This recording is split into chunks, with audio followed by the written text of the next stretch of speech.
Bismillahirrahmanirrahim. Assalamualaikum warahmatullahi wabarakatuh. Alhamdulillahilladzi anzala ala abdihil kitaba wa lam yaj'al lahu 'iwaja. Wassalatu wassalamu ala sayyidina Muhammadin nabil mustafa wa ala alihi wa sahbihi wa man ihtada amma ba'd. Hadirin jemaah subuh yang dirahmati Allah Subhanahu wa taala, puji dan syukur marilah senantiasa kita panjatkan kehadirat Allah Subhanahu wa taala atas limpahan nikmatnya kepada kita semua, sehingga pada pagi ini kita masih dapat melaksanakan salat subuh berjamaah, dan insyaallah kita akan lanjutkan dengan ta'lim. Salawat dan salam semoga selalu tercurah kepada junjungan kita Nabi besar Muhammad SAW. Mudah-mudahan kita senantiasa bisa istiqomah dalam melaksanakan sunnah-sunnahnya, dan semoga di akhirat kelak kita mendapatkan syafaatnya. Amin ya rabbal alamin. Hadirin jamaah subuh yang dirahmati Allah Subhanahu wa taala, hari ini sedianya jadwalnya Pak Lulik, tapi beliau sedang sakit, jadi akhirnya saya ngisi juga. Kemarin nggak ngisi, jadi pantau tetap besok.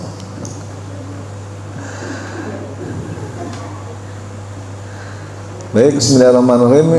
Kita lanjutkan pelajaran kita dalam memahami mentadabburi surat Ar-Rahman.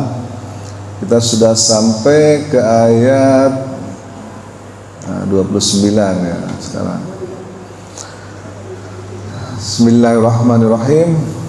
Yas'aluhu ma fis samawati wal ard kullu yawmin huwa fi sya'an.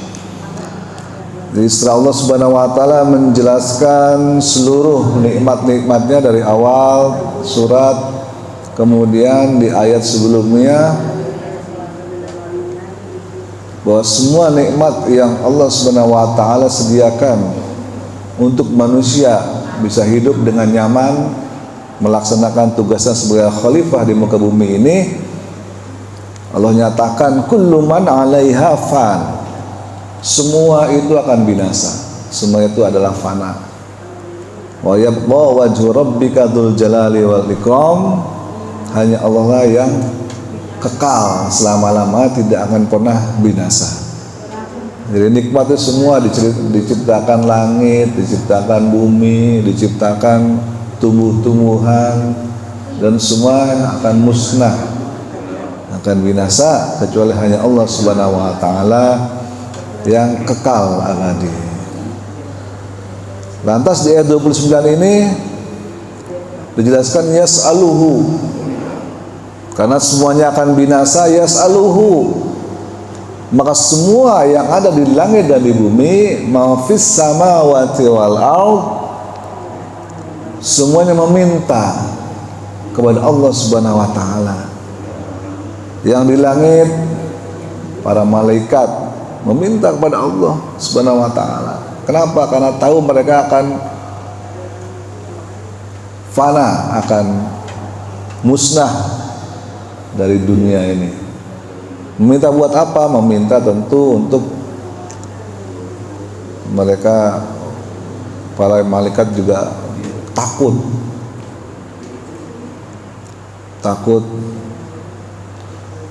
karena pernah ada kisah malaikat itu, malaikat namanya apa? Harut dan Marut. Nah, pernah dengar kisahnya kan? Malaikat Harut Marut itu dua malaikat yang penasaran kayak apa sih, punya nafsu. Nah, jadi malaikat punya rasa penasaran juga ternyata. Kayaknya biasa-biasa aja tuh, punya nafsu, nggak berat-berat amat gitu loh istilahnya. Kan? Manusia dikasih nafsu, kita kok enggak. Ya Allah, aku pengen ngerasain dong punya nafsu, rasanya kayak apa. Ya Allah, yakin lo tong gitu. Itu Adam punya nafsu kayaknya biasa-biasa aja. Manusia punya nafsu biasa-biasa aja kayaknya. Penasaran malaikat Harut dan Marut. Dikasihlah nafsu oleh Allah Subhanahu wa taala.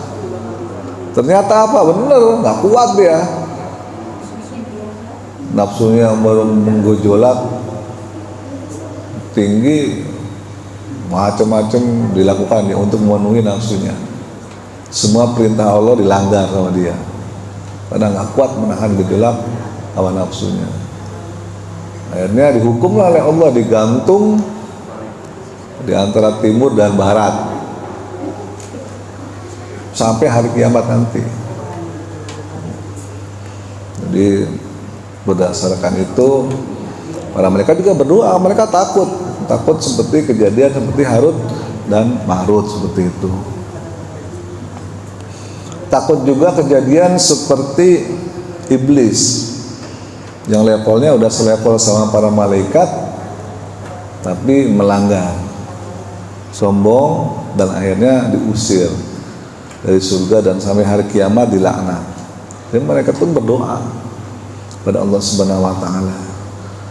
Mereka pun berdoa tidak hanya untuk dirinya sendiri, tapi juga mereka berdoa untuk kita umat manusia yang memang taat kepada Allah Subhanahu wa taala.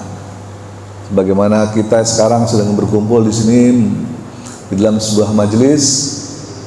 Kalau kita bisa lihat malaikat nih, banyak malaikat nih lagi berseliweran di sekitar kita, mendoakan kita supaya dosa-dosa kita diampuni oleh Allah Subhanahu wa taala. Hanya saja kita tidak melihatnya. Kecuali ya, ibu siapa tuh yang bisa melihat malaikat Jibril? Katanya bisa ngeliat malaikat Jibril, hebat banget. Nah, itu malaikat berdoa, kemudian para makhluk yang lain adalah jin juga berdoa sama dengan kita, karena jin dan manusia itu punya beban, punya taklif yang sama untuk melaksanakan perintah Allah dan menjauhi seluruh larangan Allah Subhanahu wa taala. Mereka berdoa setiap saat minta diampuni. Tuhan bedanya kalau manusia cuma nggak minta diampuni juga, doanya minta rezeki juga, minta sehat juga. Atau kalau jin itu rezekinya kayak gimana? Mereka minta rezeki nggak? Minta sehat apa kagak? Apa jin pernah sakit nggak tuh Pak? Ada kisahnya nggak jin pernah sakit? Ya, kalau kita kan minta sehat, minta rezeki, ya, di samping minta ampun ya, minta bertobat. Nah, kalau jin mungkin nggak tahu deh, mereka minta rezeki juga nggak, minta sehat nggak. Saya belum pernah baca sih kisahnya ada jin pilek gitu atau kena COVID atau ada jin kena tipes gitu. Saya nggak tahu tuh, belum pernah dengar kisahnya. Kayaknya jin sehat-sehat aja gitu kan. Nggak pernah dengar ada kisahnya jin. Hah? Raja jin lagi sakit. Raja jin lagi sakit, kayaknya nggak pernah dengar ada kisahnya. Gitu. Ya, tapi yang pasti kaum jin, bangsa jin juga menerima taklif, jadi kewajiban untuk menjalankan syariat Islam. Karena Rasulullah SAW tidak hanya berdakwah kepada manusia, tapi juga berdakwah kepada kaum jin. Karena waktu suatu saat di padang pasir itu Rasulullah bersama para sahabatnya, tiba-tiba Rasulullah membuat sebuah lingkaran menggunakan tongkatnya, dan seluruh sahabatnya yang ikut bersama beliau diminta masuk ke dalam lingkaran tersebut. Ayo sahabatku, kalian ngumpullah di sini, lingkaran ini saya udah buat, jangan keluar dari sini ya. Nah, kalau keluar dari sini melanggar, risiko tanggung sendiri. Gitu. Akhirnya Rasulullah berdakwah kepada golongan jin. Tapi para sahabat yang ngelihat jinnya kayak apa, nggak ada yang lihat waktu itu. Cuma Nabi yang bisa lihat. Dulu waktu ayah saya masih kecil, cerita dia waktu di masjidnya dia waktu kecil itu, gurunya dia namanya Kiai Solihin. Itu pernah suatu saat sholat subuh bilang sama jamaahnya, jamaah tolong saf pertama dikosongin, kamu ada tamu gitu. Oh ya udah, kalau jamaahnya yang nggak telat datangnya tahu dia, jadi saf pertama kosong nih, kosong. Cuma saf kedua mulainya. Tiba-tiba ada jamaah yang datang telat buru-buru wudhu, begitu datang kosong, depan kosong, langsung maju di depan. Nah, dia nggak tahu infonya, begitu maju depan ditempeleng itu. Wah, sampai kepalanya nengoknya ke belakang. Gitu Kak. Ini kata ayah saya sendiri, dia menyaksikan gitu loh. Bukan cerita dongeng. Mengok ke belakang kepalanya. Oh, kan orang lagi salat subuh ribut tuh. Geger. Iya, akhirnya setelah salat subuh dibilangin sama si Pak Kiainya, ya memang datangnya telat jadi nggak tahu dia. Jadi kalau yang lain kan udah tahu di belakang mundur, lagian kamu udah tahu kosong depan sendiri, masa iya kamu maju sendiri ya? Orang kenapa di belakang aja gitu kan. Dan nanti katanya besok jam 12 nanti akan dibenerin kepalamu kan gitu. Benerin, jadi yang nabok itu ditangkep di Uber. Katanya itu udah nyampe Kerawang jadinya. Jadi di Kerawang kena tangkep, disuruh benerin lagi itu kepalanya yang ini. Jadi besoknya katanya janji jam 12 malam. Ya bener tuh. Jadi jam 12 malam besoknya tiba-tiba ada suara angin gitu. Ribut. Terus udah kepalanya balik lagi gitu. Ya percaya nggak percaya ya, tapi gimana, ada saksi hidup yang lihat langsung gitu.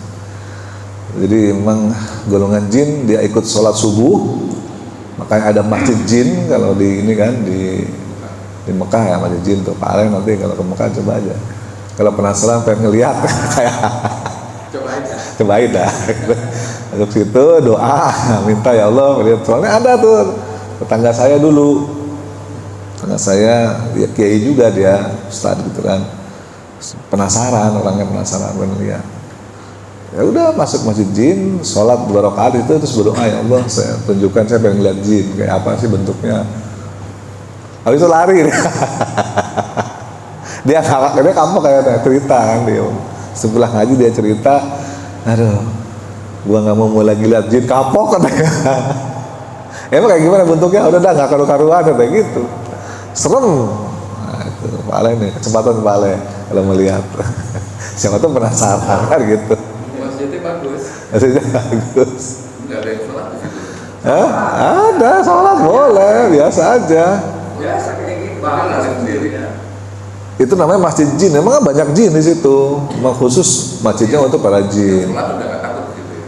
Ya nggak takut, kalau dia nggak pengen ngelihat ya nggak kelihatan, biasa. Tapi kalau dia penasaran pengen lihat, doa ya Allah pengen lihat gitu. Coba liatin kayak gimana, itu pernah kejadian kelihatan itu tetangga saya dulu. Banyak cerita begitu. Mungkin ada doanya kali ya.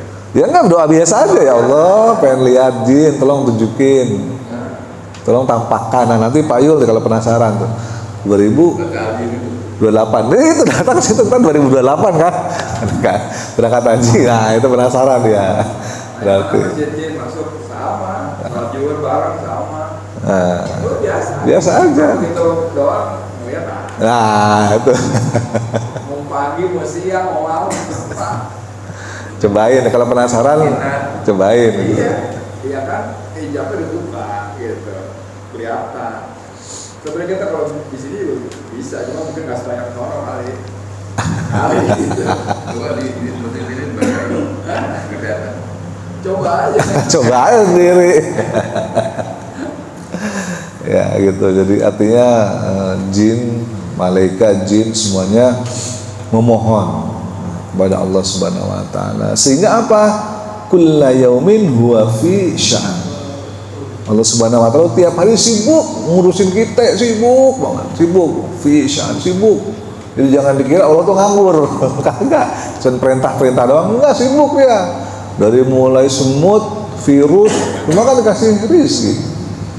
Sampai macan, gajah, dinosaurus, paus, manusia nih yang paling serakah, manusia ini kagak kenyang-kenyang.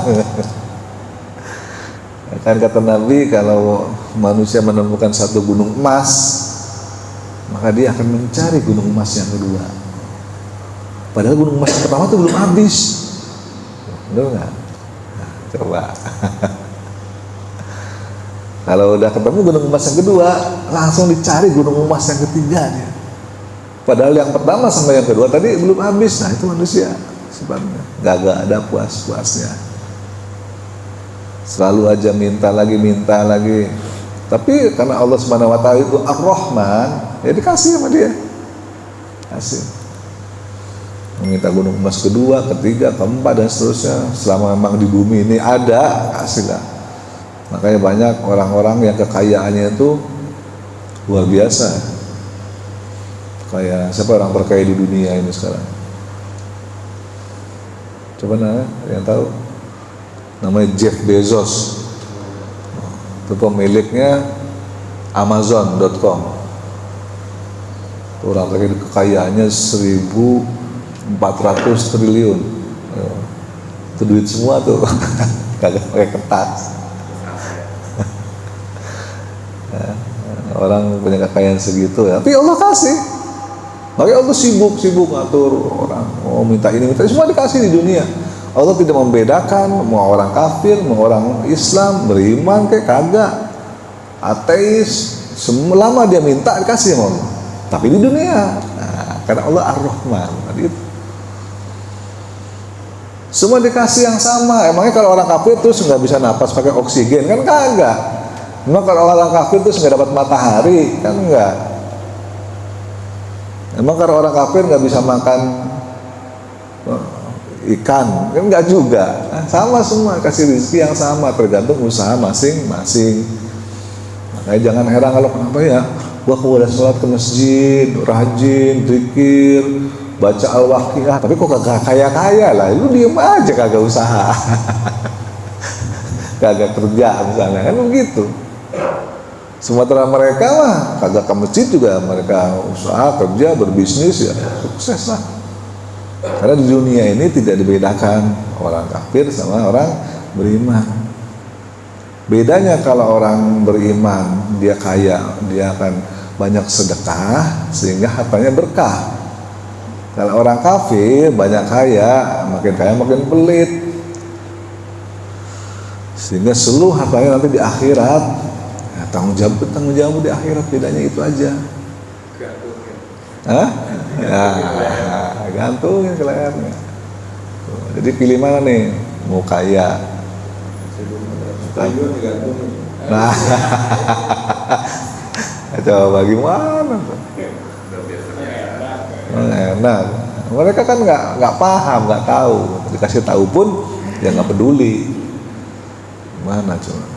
APBN Indonesia aja cuma berapa? Ya, 4.000 triliun.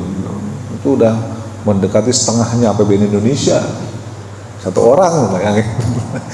Kita belanja 4.000 triliun satu negara. Kekayaan satu negara 4.000 triliun. Dia satu orang 1.500 triliun, 1.400 triliun. Mana tuh?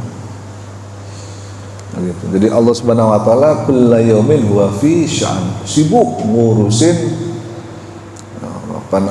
ya keinginan manusia yang tidak terbatas, sibuk Allah. Fa bi ayyi ala'i rabbikuma tukadziban. Maka nikmat Tuhanmu mana yang kamu dustakan? Masih belum cukupkah? Gitu. Masih belum cukupkah? Kurang apa lagi Allah tuh ngasih kepada manusia, kepada manusia khususnya ya, dan juga kepada makhluk-makhluk lainnya tentu saja. Sanafrugu lakum ayyuhat tsaqalan. Nah, ini baru di sini ada Allah sebutkan secara eksplisit ada dua golongan. Sanafrugu, Allah akan fokus nanti, ada sa di situ, satu nah, maknanya nanti. Nafrugu merupakan kata ganti kami, maknanya sanafrugu nanti kami akan fokus kepada siapa? Ayyuhat tsaqalan, kepada dua golongan. Tsaqal ini makna dasar kalimatnya adalah berat. Ayyuhat tsaqalan, wahai dua yang berat. Apa maksudnya dua yang berat? Di dua yang berat ini adalah dimaksud adalah jin dan manusia dan jin. Kenapa disebut dengan berat? karena tugas mereka berdua diberikan beban yang berat, tanggung jawab yang berat untuk beribadah kepada Allah Subhanahu wa taala. Wa ma khalaqtul jinna wal insa illa liya'budun. Tidaklah aku ciptakan jin dan manusia, kata Allah Subhanahu wa taala, kecuali hanya untuk beribadah. Jadi berat dua golongan ini. Kenapa? Karena harus beribadah kepada Allah Subhanahu wa taala. Sementara nafsu menggebu-gebu, tapi harus direm dengan ibadah, direm dengan keimanan, direm dengan ketakwaan, dan itu hal yang berat. Sudah terbukti malaikat tadi Harut dan Marut nggak tahan kalau dikasih nafsu. Yang bikin berat itu karena nafsunya itu. Kalau nggak punya nafsu maka malaikat ringan-ringan aja. Karena ada malaikat yang sujud dari mulai diciptakan sampai dengan hari kiamat nanti tugasnya sujud aja, kagak bangun-bangun. Apakah dia merasa berat? Enggak, enteng. Karena dia nggak punya nafsu. Ada malaikat yang tugasnya ruku aja, ada itu. Dari mulai dia diciptakan lahir sampai hari kiamat nanti ruku terus. Ada juga malaikat yang setiap hari Allah ciptakan 70.000 malaikat yang masuk ke dalam Baitul Ma'mur. Baitul Ma'mur itu masih di atas lurusannya Ka'bah. Kan Baitul Ma'mur 70.000 setiap hari, dan sampai hari kiamat tidak pernah keluar lagi. Tiap hari 70.000 masuk lagi, 70.000 lagi masuk, itu gak habis-habisnya. Macam-macam. Mereka enteng-enteng aja sesuai dengan tugasnya.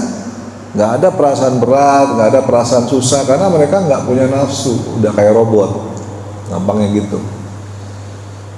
Robot kan kalau disuruh lari ya lari, disuruh tembak ya tembak gitu. Beda dengan manusia dan jin. Mereka akan merasakan suruh sholat, susah, berat banget. Wah, maunya protes itu. Aduh, lagi sibuk nih, lagi sakit nih, lagi inilah. Macam-macam alasannya ada aja. Lagi nanggung, macam-macam alasannya. Jadi memang ibadah itu akan terasa ringan, kecuali bagi orang yang khusyuk. Itu ya ada Al-Baqarah ya, masih ingat kan?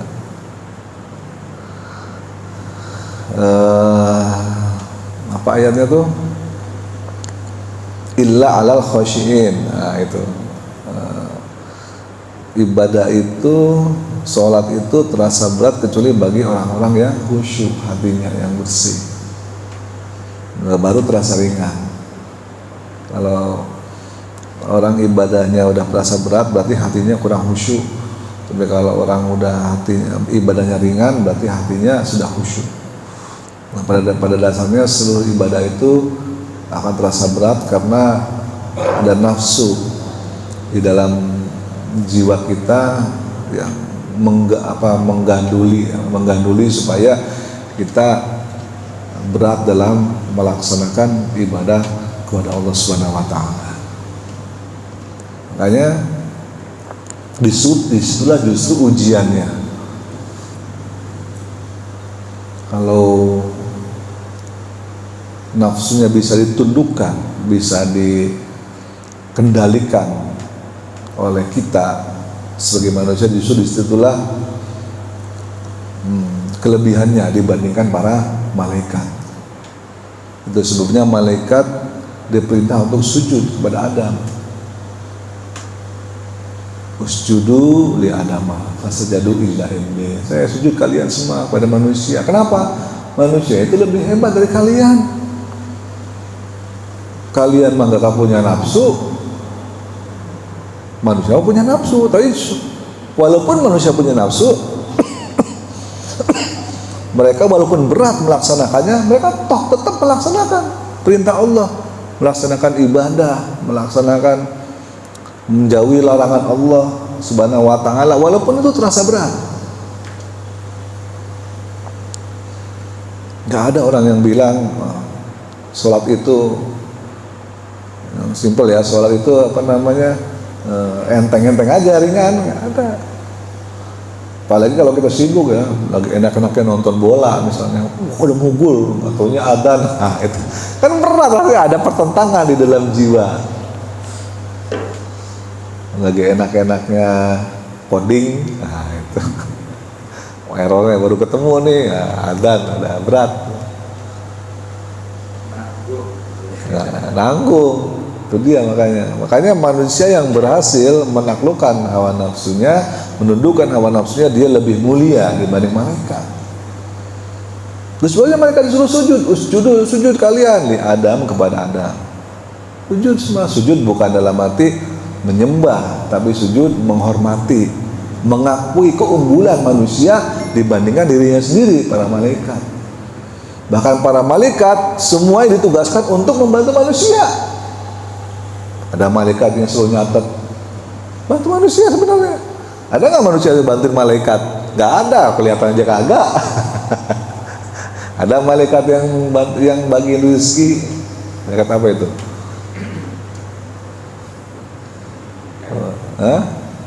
Mikail. Kan? Bagi rezeki.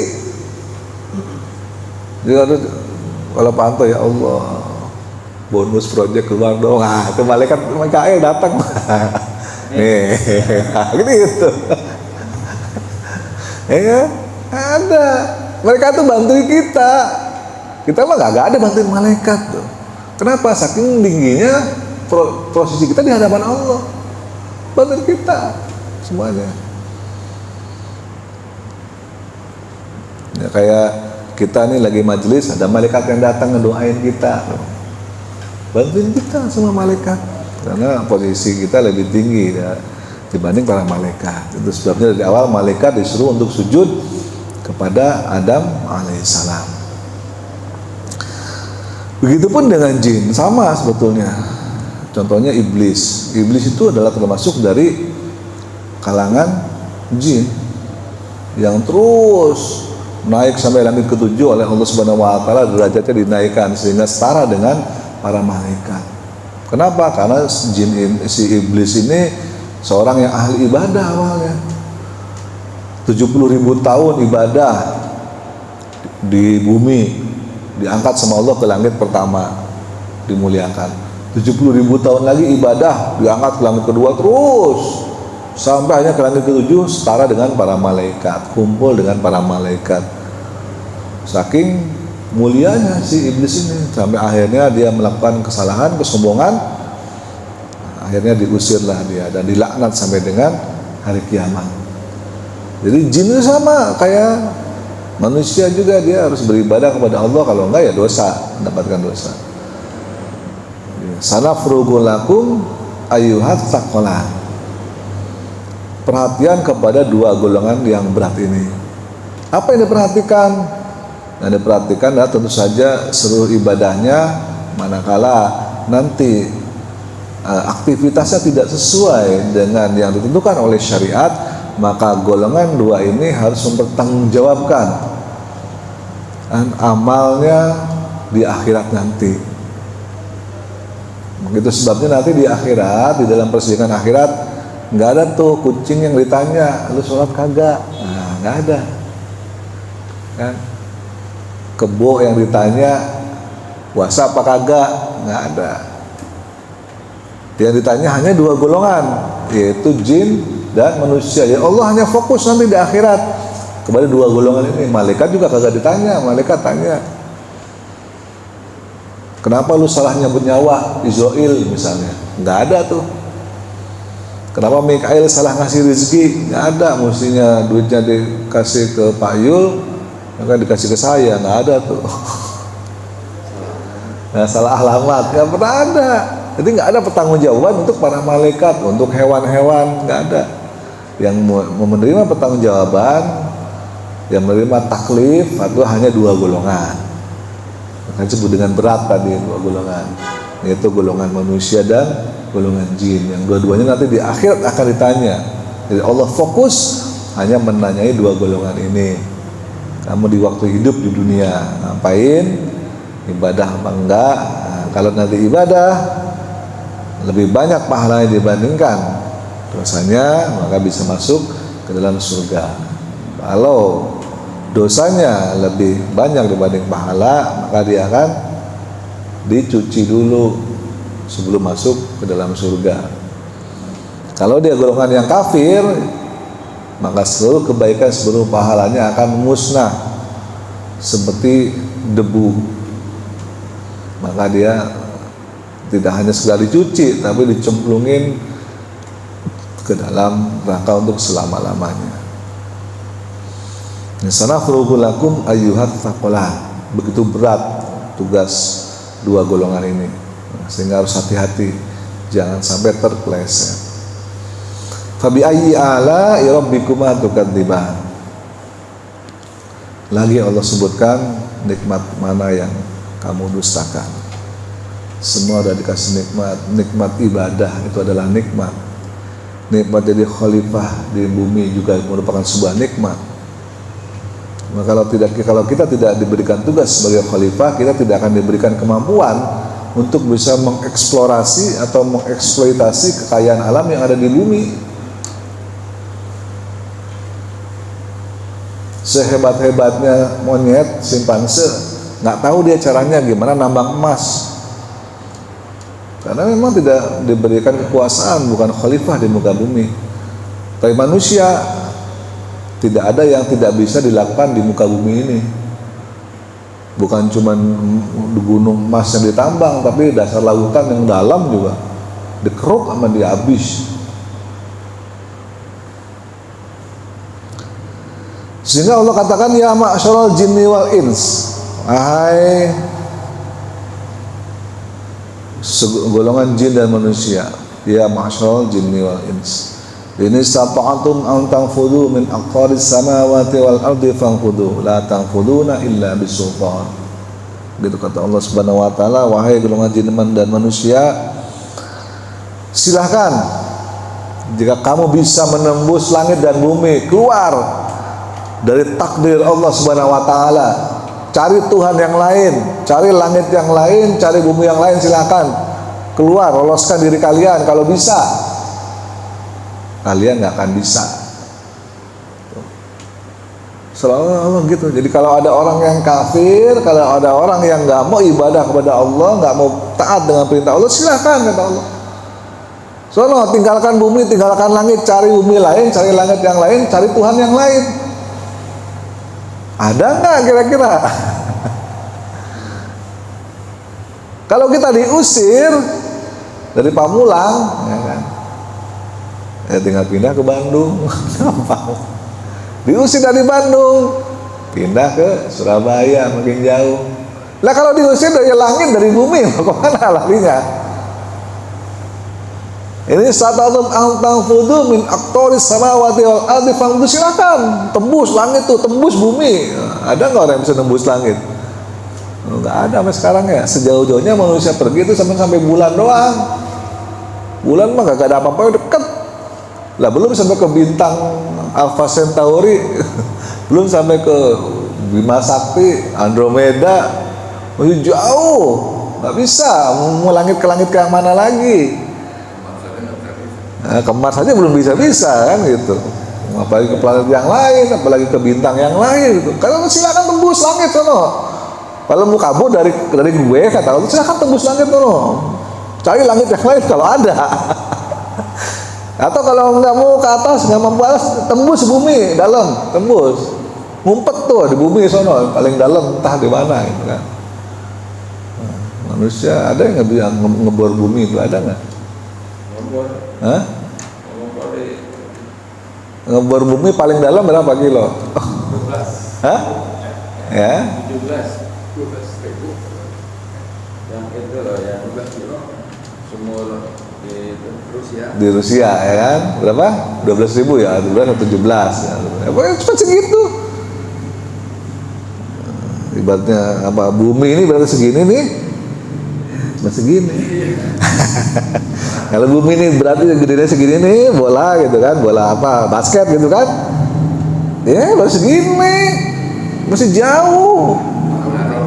Oh, padahal itu udah mentok banget, itu udah puluhan tahun dia nyoba ngebor paling dalam, kekuatan siapa sih ya segitu, biasanya cuma prit. Lapindo ya berarti. Hah? Lapindo berarti. Lapindo mah apalagi lebih cetek lagi gitu aja udah dalam banget. Udah keluar yang begitu nggak jadi. Iya. Ya kan? Jadi nembus ke bawah nggak bisa, nembus ke atas nggak bisa juga, susah, nggak bisa. Gimana itu? Mau lari dari kungkungan Allah Subhanahu Wa Taala, silakan cari langit lain, cari bumi lain, cari Tuhan lain, kan gitu kira-kira. Kalau bisa, kalau ada, kalau nggak ada ya udah ikut aja Tuhan yang ada. Ya udah diam aja di langit itu, di bumi yang itu kan udah nyaman juga. Ngapain cari langit lain, bumi lain? Emang ada kan gitu. Kalau nggak ada ya udah patuh aja, ikut apa kata gue, kata Allah gitu. Apa kata gue, ikut aja.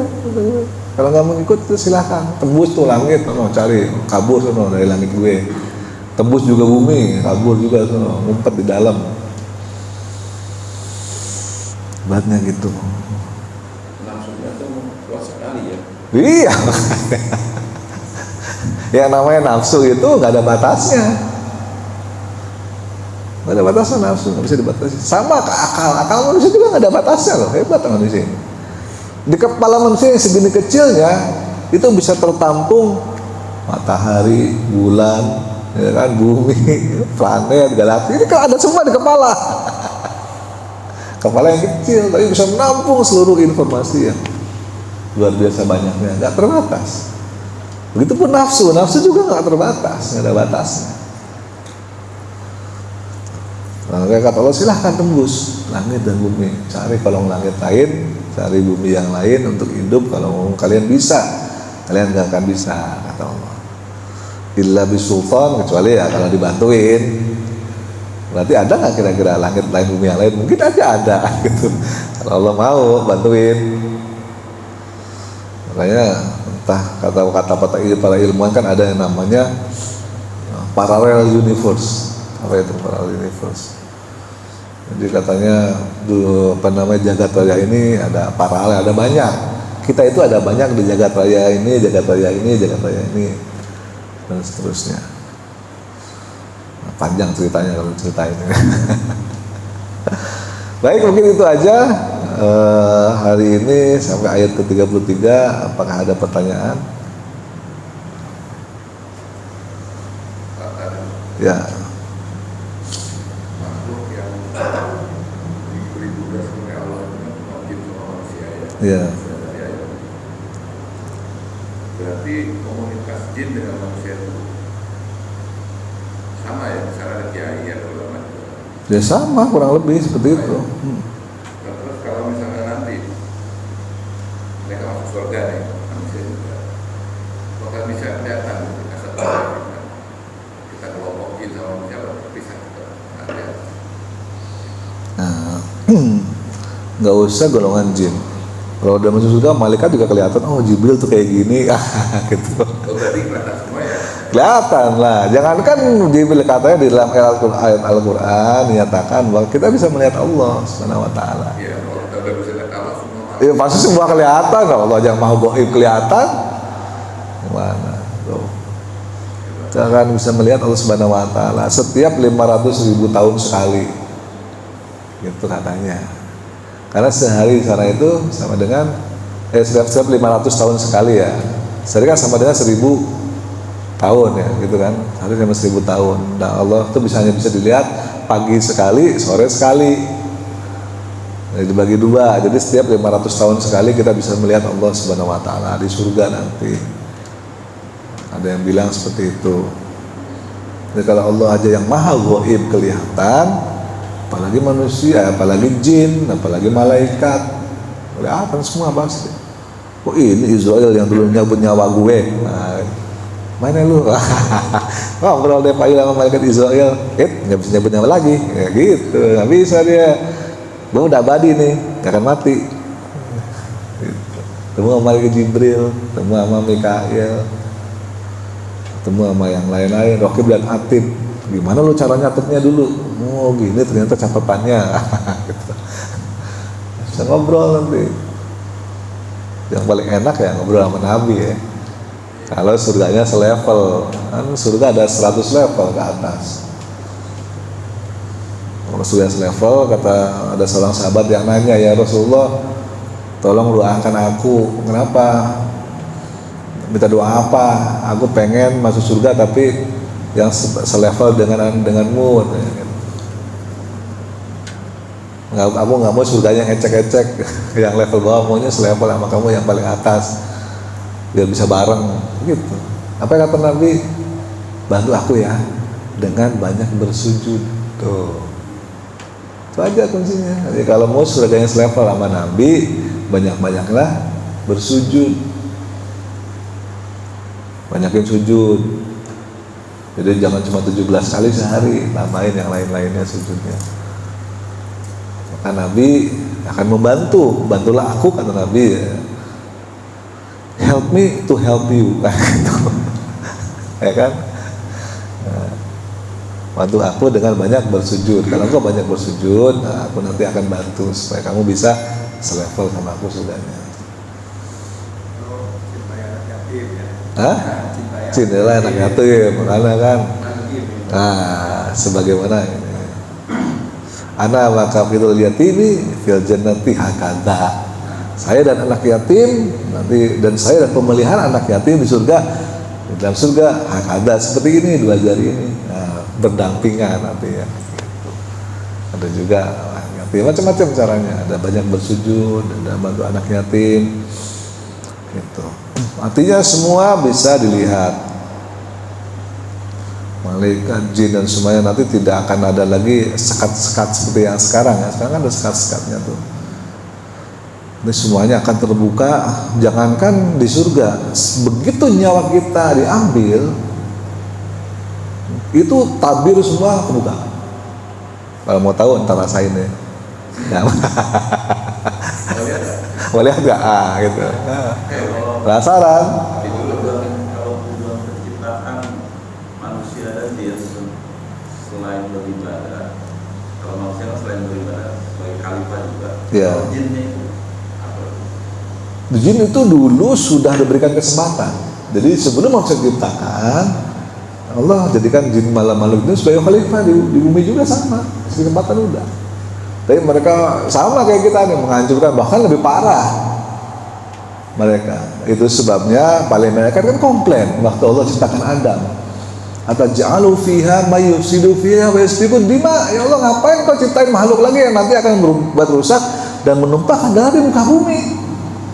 Berarti mereka udah tahu kan, ini manusia pasti kayak yang dulu, itu sama aja, apa bedanya gitu kira-kira.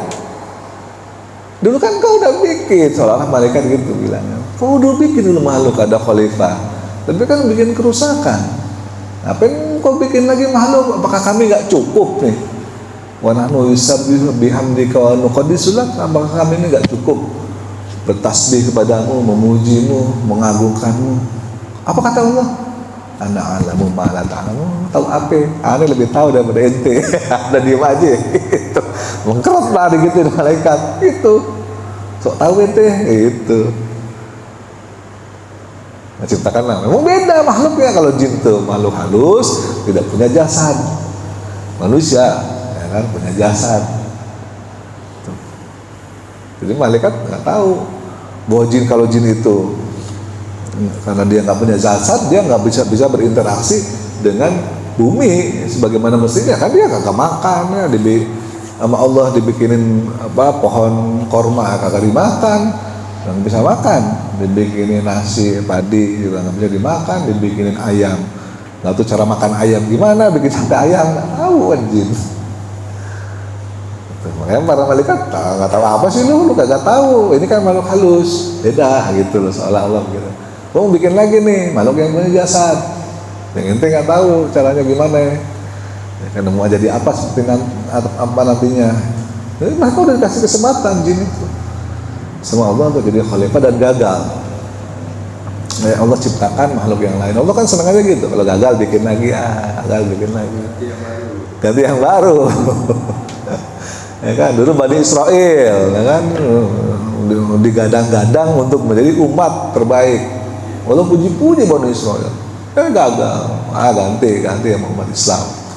Allah udah gitu. Dulu para jin dari khalifah gagal, gak ganti bikin manusia. Gitu. Pertanyaannya adalah kalau nanti udah kiamat Allah bakal bikin manusia lagi nggak? Mungkin mungkin di planet yang lain. Ya Allah nggak tahu. Misalnya kita dianggap gagal nih, Allah kan habis kiamat segala macam. Allah mau bikin bumi lagi, mau bikin apa lagi makhluk yang lain. Ya Allah itu suka Allah. Ya, seperti itu. Jadi mereka punya tanggung jawab yang sama sebetulnya. Pernah diberikan tugas yang sama, beban yang sama, beratnya untuk menjadi khalifah, tapi makhluk jin udah dinyatakan gagal total, sehingga mereka diusir ke lautan, diusir ke hutan-hutan, di pojok-pojok yang gelap-gelap, semua yang isinya setelah itu dihuni oleh manusia. Jadi jin itu makhluk pinggiran yang tersingkir oleh kekuasaan manusia sebagai khalifah di muka bumi. Sebetulnya gitu. Tapi tetap mereka punya kewajiban untuk ibadah dan akan ditanyai nanti di akhirat sebagai pertanggungjawaban. Ada lagi yang lain? Gimana? Jadi jin itu dengan iblis itu sebenarnya sama ya? Sama, materialnya satu makhluk. Jadi adamnya si jin itu ya iblis ya? Enggak. Iblis itu adalah nabinya para jin. Nabinya. Ibaratnya Nabi Muhammad. Tapi kan dari api. Dari api, betul. Si jin berarti dari api juga. Dari api, iblis juga dari api. Ya, kalau kita adam kan. Iya, betul dari tanah. Ya. Ketuanya Iblis, ketuanya itu. Bukan, iblis itu adalah para nabinya jin tadinya. Nabinya jin. Nabinya jin dia orang yang sangat taat kepada Allah. Sama kayak nabi-nabi kita, Nabi Muhammad misalnya, taruh Nabi Muhammad kan begitu mulia kedudukannya, begitu tinggi posisinya. Tapi habis itu karena merasa dia itu tinggi, akhirnya sombong.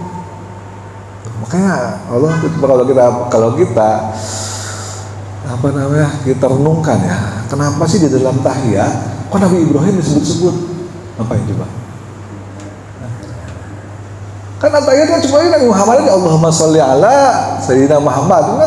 Ngapain ada kama sholli ta'ala Sayyidina Ibrahim? Ya kan? Ngapain coba? Supaya Nabi nggak sombong. Nah itu ingat ya, lu bisa kayak gini itu karena bapak moyangmu dulu Ibrahim tuh, kayak gitu contoh tuh bapak moyangmu, kira-kira gitu. Coba kalau cuma Muhammad doang bisa jadi Nabi Muhammad akan sombong, nanti kayak iblis. Paling baik umat Islam gitu ya. Hah? Paling baik orang kita nih gitu. Iya. Makanya Allah tuh bagaimana cara membuat Rasulullah itu menjadi orang yang sombong walaupun kedudukannya begitu mulia, begitu hebat. Minta apa juga dikasih. Tuh. Caranya gimana? Itu tadi cara ingat ya, nenek moyang lu.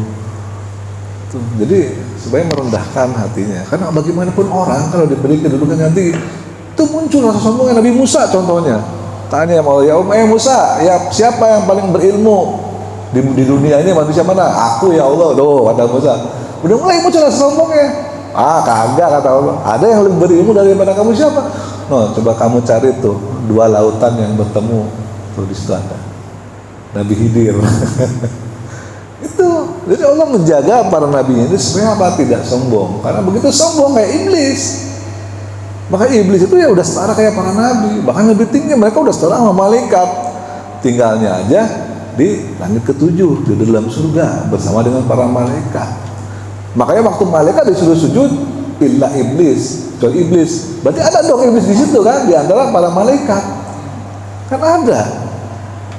Kan usjudu li Adam, fasajadu, semuanya sujud. Yang diperintah sujud siapa? Malaikat yang minta sujud kan? Malaikat sujudlah semua kamu kepada Adam. Kok ada iblis di situ? Ngapain? Nah, semuanya malaikat kecuali iblis sendirian yang bukan malaikat kan gitu. Artinya iblis itu setara kedudukannya pada saat itu dengan para malaikat. Tapi dia melakukan kesombongan, malaikat mau sujud dia mah kagak. Itu. Jadi gimana caranya supaya para nabi ini nggak sombong sama Allah di maintain. Nah kalau jin itu menjadi baik itu siapa? Nabi, kan tadi udah dijelasin. Rasulullah berdakwah di Mekah, nih bawa tongkat. Jadi yang baik itu ikut Rasul. Iya, dong pasti ikut siapa lagi? Kan itu Nabi juga iblis. Hah? Dulu sebelum ada Nabi, sebelum ada manusia. Sebelum ada Nabi, sebelum ada manusia, nabinya ya Pak Iblis gitu-gitu. Tapi setelah ciptakan manusia kan beda. Maka semua golongan ini, jadi semua golongan ini, baik iblis, baik jin maupun manusia juga kan dulu ada Nabi Adam, Nabi Nuh, Nabi Ibrahim, Nabi Musa, kan semuanya harus ikut Nabi Muhammad sebagai khotamil anbiya'i wal mursalin, penutup para nabi dan rasul, termasuk juga jin. Mereka belajar Al-Quran, mereka didakwahi oleh Nabi. Belok dari iblis. Nah, itu. Oke, ada lagi? Yang nggak ada, silakan. Itu kaitannya dengan di ayat 33 tadi. Bila disultan gitu ya. Iya. Disuruh mencari mana yang bisa kamu kemusnahkan. Bila disultan gitu ya. Nah ini sultan ini kan tadi kalau suatu kekuatan, jadi akalnya yang suruh jalan gitu ya. Dia salah satu kekuatan ya akal, oke. Akal gitu kan ya. Nah ini kan ada fenomena kemarin 2 tahun yang lalu itu kan ya, jadi COVID ID gitu ya. Itu semua dikasih kode katanya kan seperti itu. Itu dalam rangka memberi kekuatan bagaimana memusnahkan orang lain gitu kan, supaya dia bisa hidup sendiri gitu kan, karena dunianya kan begitu sempit, dia ingin dikuasai misalkan gitu kan. Apakah dengan mereka dengan ada pemikiran seperti itu gitu kan? Kekuatan jahat misalnya. Ya, maksudnya kekuatan jahat sih selalu ada. Cuman saya nggak yakin bahwa COVID itu digunakan untuk tujuan seperti itu.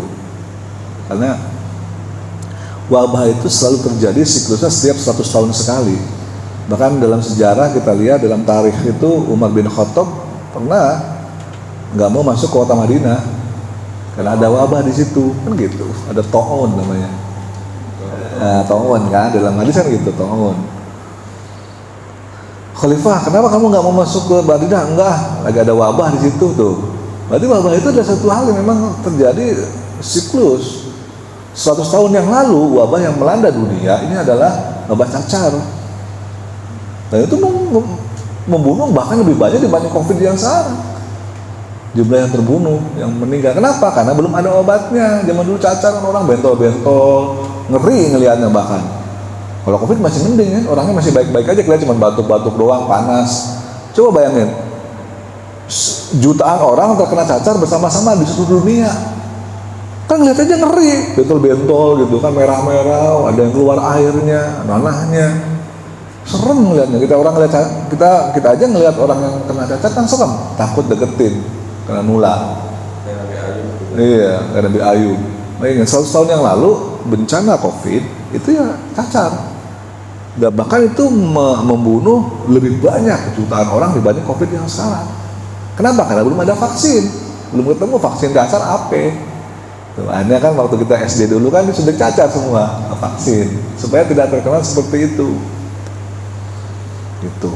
Artinya ini siklus mungkin 100 tahun yang akan datang nanti dari sekarang ada lagi nanti lain lagi apa gitu namanya. Sebenarnya peringatan Allah gitu ya. Peringatan Allah juga. Nah, ingat ya, kalian baru dikasih segini aja udah kelojotan gitu loh. Apalagi nanti dikasih ya jus kan gitu. Jadi ini istilahnya peringatan kecil lah. Ini kalian tuh nggak mampu apa-apa. Sehebat-hebatnya tadi Jeff Bezos, sekaya-kaya Jeff Bezos, kalau kena COVID ya kelepek-kelepek juga gitu loh. Percuma dia punya duit 1.400 triliun, kalau kena COVID dia panas juga badannya, batuk-batuk juga, kelepek-kelepek juga gitu. Kalau mati juga, terus buat apa duitnya 1.400 triliun kan gitu. Waktu Raja Nabrus gitu ya. Ya. Cuma dikasih Nyamuk. Masih kuping, ya kelepek-kelepek juga gitu. Artinya Allah menunjukkan kalian itu nggak ada apa-apanya, nggak berdaya deh. Kena tsunami juga nggak berdaya, kena virus yang segitu kecilnya nggak kelihatan, nggak berdaya, terus kamu tuh hebatnya apa? Ya Allah mengingatkan kita semua itu gitu. Makanya bersyukurlah ada COVID, bersyukur kenapa? Orang jadi di rumah terus, rajin baca Quran, rajin ibadah, terus kamu ngapain lagi di rumah? Ya kan gitu. Ya kan banyak dengerin ceramah, dengerin YouTube, ceramah isinya kan akhirnya kan gitu. Karena nggak bisa kemana-mana, nggak bisa ngapa-ngapain. Mau nggak mau kan di rumah, kumpul sama keluarga tuh. Banyak fenomena kalau kita melihat hasil dari COVID itu banyaknya gitu. Alamnya hidup lagi. Iya, alamnya hidup lagi, alam di luar kan jadi bersih lagi, udara bersih. Sebelum COVID, capung, kupu-kupu, belalang. Nggak ada. Begitu COVID Muncul lagi. Dan kita jadi dekat sama keluarga yang dulu mungkin sibuk kerja tiap hari kan, jarang ketemu anak, jarang ketemu bini. Nah, sekarang jadi ketemu mulu tiap hari kan. Anaknya jadi makin banyak. Tapi mau ngapain lagi di rumah kan gitu. Ya kan dalam satu sisi ini pada mati oleh COVID, tapi di sisi lain banyak bayi-bayi yang baru lahir. Nah gitu, kenapa? Kadang-kadang di rumah mulu nih bini sama laki. Ngapain lagi kalau nggak bikin anak? Jadi yang ini mati, yang ini tumbuh kan begitu. Jadi gitu, menurut saya sih. Ya wallahu a'lam bishawab. Baik, mungkin udah masuk waktu syuruk ya. Terima kasih atas partisipasinya dan mohon maaf jika saya ada kesalahan. Mudah-mudahan ada manfaatnya khususnya bagi diri saya sendiri dan bagi jamaah semua. Kita tutup dengan doa kafaratul majlis. Subhanakallahumma bihamdika asyhadu an la ilaha illa anta astaghfiruka wa atubu ilaik. Billahi taufiq wal hidayah. Assalamualaikum warahmatullahi wabarakatuh.